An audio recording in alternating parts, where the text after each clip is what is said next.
What's up, y'all? Looking a mess again, but my boos over at Chinalacewig came through in the clutch and hooked me up with a new wig.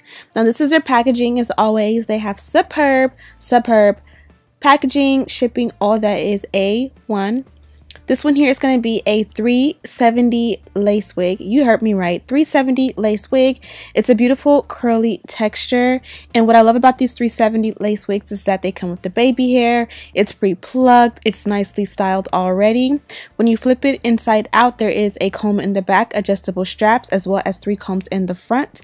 And instead of getting your normal 4 inches of parting, you get 6, and that's what makes it a 370 lace wig opposed to a 360 lace wig. So I went ahead and measured out a piece of elastic that's gonna work as my elastic for my wig. This is gonna make my wig work glueless. That means I don't have to put any got to be glued, bold hold. I don't have to do anything on a daily basis, and it will lay down flat around my hairline.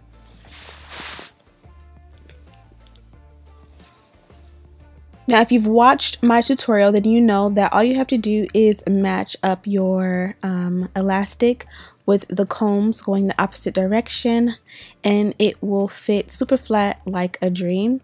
If this doesn't make any sense, I do have a tutorial that is more step-by-step and detailed for all of you to watch and learn how to make all of your wigs glueless.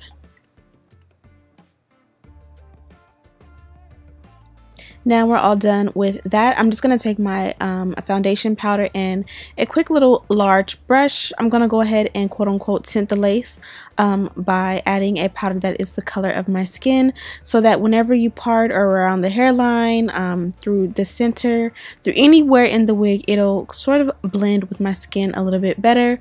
Of course, once the wig is on and styled, you should go in and touch it up where you see fit, because this is a powder. It's not like, you know, bleaching the knots. Now, I always cut the back lace off before I put my wigs on, just because, you know, you won't really be able to see or get to that unless you have someone helping you. And I just lift it up so that I can see under and make sure I'm not cutting off the hair.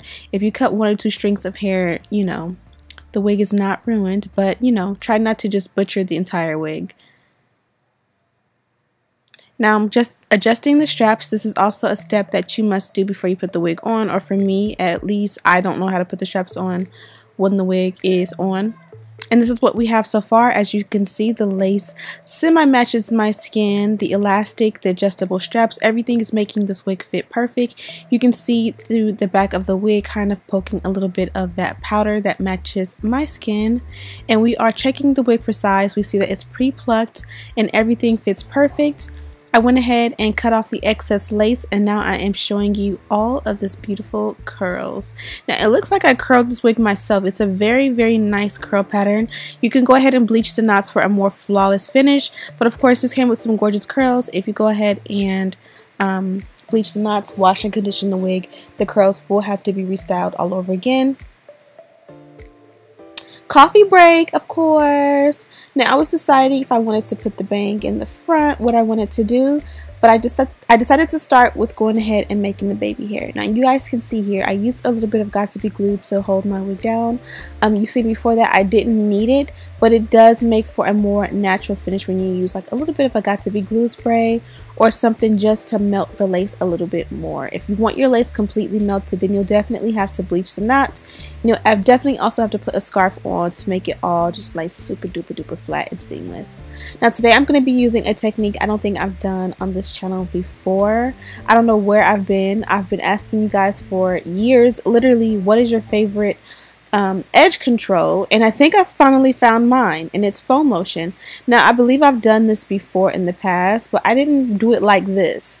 Now you guys see here I went ahead and started to swoop the baby hair, and it was too thick, so I went ahead and separated the baby hair and cut it down shorter,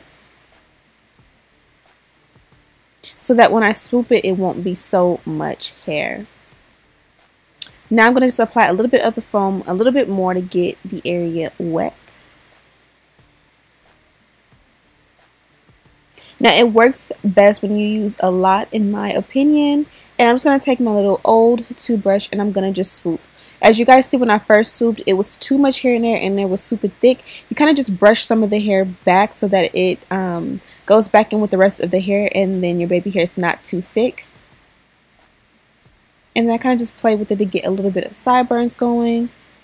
And you can see here, I'm just going to swoop the opposite side. Do you guys see how flawless the baby hair lays? It doesn't look crunchy or, you know, like Barbie doll hair. Once it dries, it's going to be like feather, super nice.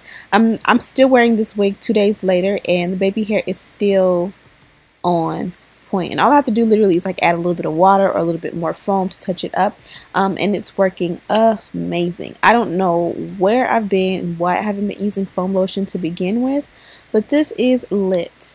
Now, as I told you guys, this is a 370 lace wig. It has all of the components of your average 360 lace wigs, except you get more parting. You get 2 extra inches of parting, which is why you see there is so much space going backwards. Now, because this is such an amazing wig as far as the parting space goes, I decided I wanted to show it off in this video, and I'm going to do twisties. Now, all I'm doing here is sectioning the hair off. I don't really know how to explain how to do twisties, but you're just kind of twist like you would, but you're just twisting going backwards, and you're kind of using that finger that goes under to kind of like pull more hair, twist around with the other, pull more hair under, twist over, pull more hair under, twist over. Probably doesn't make any sense, but honestly, you just have to watch and follow along and kind of just try it for yourself to practice. Now, you can definitely make this tighter, you can make them bigger, you can make them smaller. I like them kind of when they're a little bit loose because I like them to look big, but I would go back in and make them just a little bit tighter so that the parting is more defined, because you will see that the way I do them, once they are done, you lose a little bit of that amazing and neat parting. Now this one is like under, over, under, over. My left hand is twisting over, my right hand is twisting under. Until you get to the back, and then you secure it with a bobby pin. Be sure when you're doing a style like this, whether you're doing twisties or braids or whatever, make sure that the hair where the track starts is covered. You want to make sure that you're not twisting straight back and then you're running into a track and then just adding your bobby pin. You want to make sure that those tracks are covered, because a style like this is so cute, but it's definitely not cute if you see a whole row of track behind it. Not cute, sis. Now make sure that you are lining or making the parting as neat as possible, or not even as neat, more so as even. As you guys can see on the left side, that one is thicker than the one on the right side because I made the one on the left a little bit big and chunky, which is fine, but just make sure that yours look a little bit more even. That kind of bugs me when I see it, even though it may not bug you guys. But that's pretty much it. I didn't even style the ends. I kind of used my hands with a little bit of foam to pull apart the curls a little bit, and as you guys can see, that Got To Be Glue Free Spray does kind of flake on your face, so use a little bit of alcohol to kind of clean that up. This is what the back looks like. I'm just using my fingers to comb through it, and this is an amazing wig. No excess tangling, no shedding or anything crazy.